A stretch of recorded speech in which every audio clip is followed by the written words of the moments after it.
patungkol dito kay Jong, bigla na lang minsan nakikita ko yung mga X na nakalagay haram. Hindi po ganon ang pagdisiplina sa isang Muslim kung tungkol ito ay sa agama sa pananampalataya.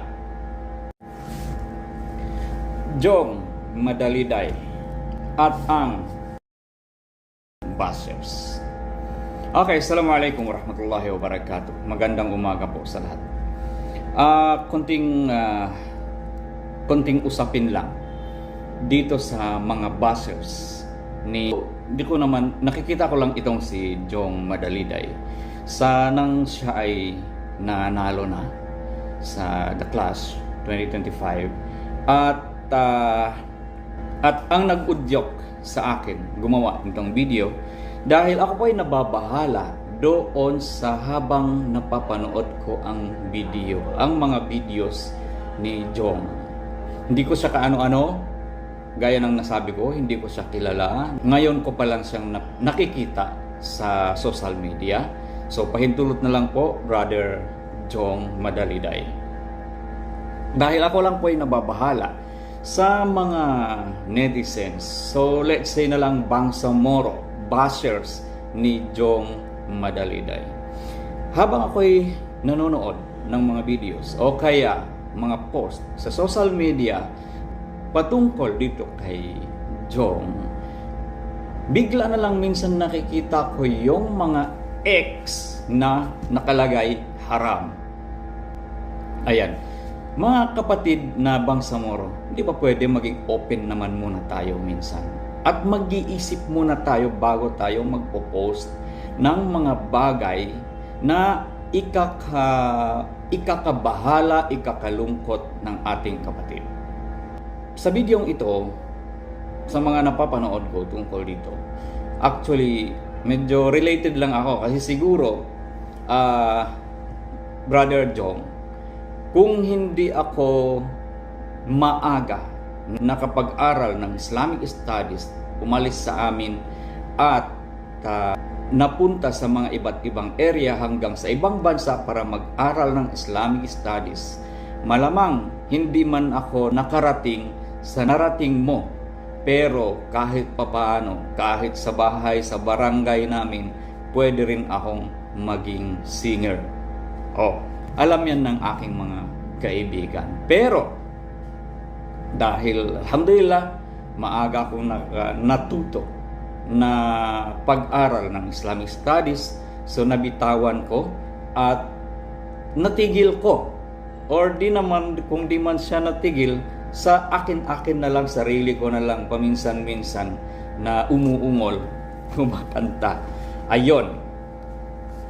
So, ang punto ko lang po dito sa mga basher ni Jong Madaliday na kapwang Bangsamoro. Although sige na, alam na natin ang mga lahwal hadith na sinasabi, yung mga kantang na may mga malaswa at may kasamang mga musika na nakaka-addict na ng tenga. So, oo na. Let's say, okay, tanggapin natin ito ay haram. Pero, ang ikinabahala ko lang po sa ating mga kapatid na kapwang Bangsamoro na maglalagay agad-agad ng haram na sa mga post o kaya sa pagkapanalo ni Jong, kayo ba ay sigurado na meron kayong ibibigay kay Jong na ganong halaga? Na kung hindi niya pinagsikapan na sumali at gawin ang kanyang talento sa ganong paraan. Okay na, sige na, sabihin na natin na magpo-post kayo. Pero bakit hindi ninyo naaalala ang sinabi ng Propeta Muhammad sallallahu alaihi wasallam, "Man satara musliman, satarallahu bihi yawmal qiyamah." Hindi po ganon ang pagdisiplina sa isang Muslim kung tungkol ito ay sa agama sa pananampalataya. Hindi lantaran mong ilabas sinabi na ito ay haram, at lalo na hindi ko alam kung ikaw ay magsasala ba itong nagsasabing haram O ikaw ay naiinggit lang dahil hindi ikaw ang nanalo ng 4 million at mahigit pa. At hindi po ba ang katuruan ng Islam ay hindi mo ilalantad ang kamalian ng isang kapatid mong Muslim? So kung kaya mong puntahan falyughayyir biyadi ng mismong kamay mo, sabihan mo ng hindi po ito pwede, bawal ito sa atin, aw bilisanihi, o kaya sa dila na pagsabihan, o kaya ipagdasal, ipagdua na lang na sana patnubayan siya sa maganda. Hindi yung gaya ng iba, pinagtatabi na ng ang picture ni Jong at ang litrato ni Sheikh Mudahir na ito ang maganda, ito ang haram.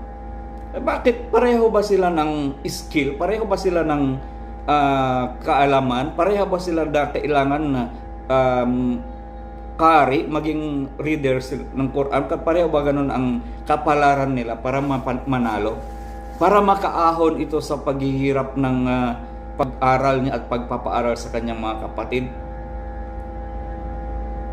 Kaya, mga kapatid na Kabangsamoro, maging open-minded din tayo, maging hindi tayo masyadong makitid ng Hayaan mo na, kung meron siyang kasalanan lang niya yon sa sarili niya. Hindi ka naman damay doon sa kanyang pagiging sins. Bakit yung patayan, yung barilan, araw-araw halos tinimbak, binaril, hindi ka makakasigaw na bawal, haram yan?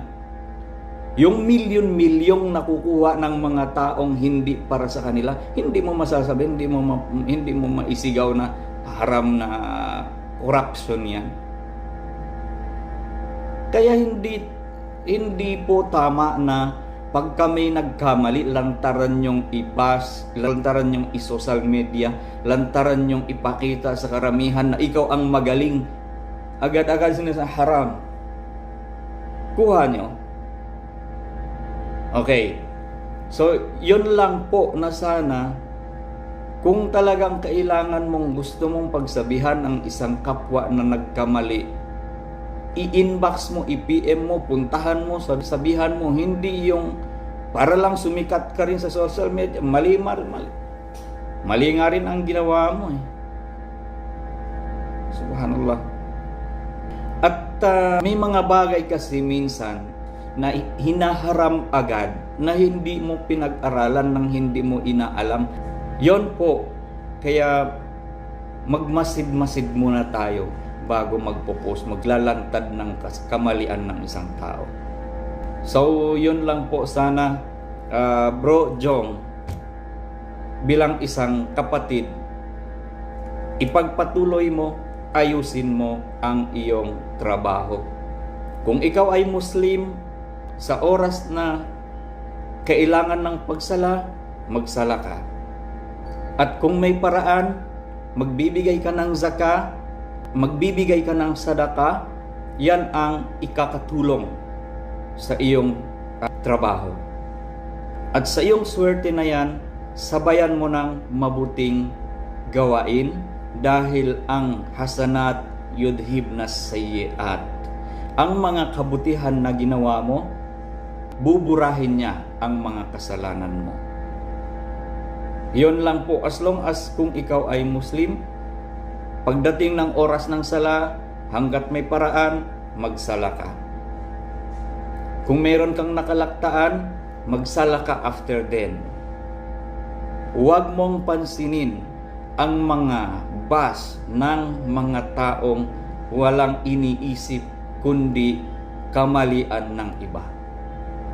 Pagbutihin po natin ang ating gawa. Yun lang po. Wassalamualaikum warahmatullahi wabarakatuh.